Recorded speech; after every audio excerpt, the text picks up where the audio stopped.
Naglabas na ng pahayag ang talent management agency na kinabibilangan ni Samuel B. at Catriona Gray kaugnay sa kumakalat na isyong hiwalay na ang dalawa.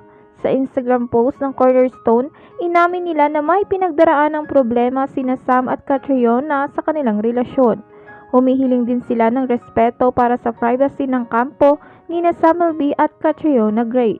Anila, we at Cornerstone as the talent management agency representing artist Samuel B. at Catriona Gray would like to address the recent rumors surrounding their relationship.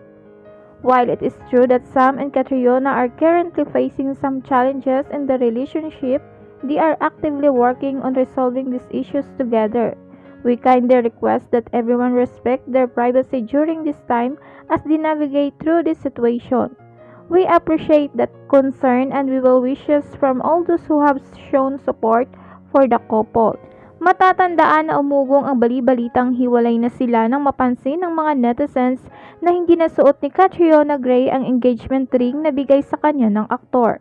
Mas tumindi pa ang chika ng maradar ng patron ng hiwalayan na si Ogie Diaz na hiwalay na raw sina Sam at Catriona ayon sa kanyang reliable source.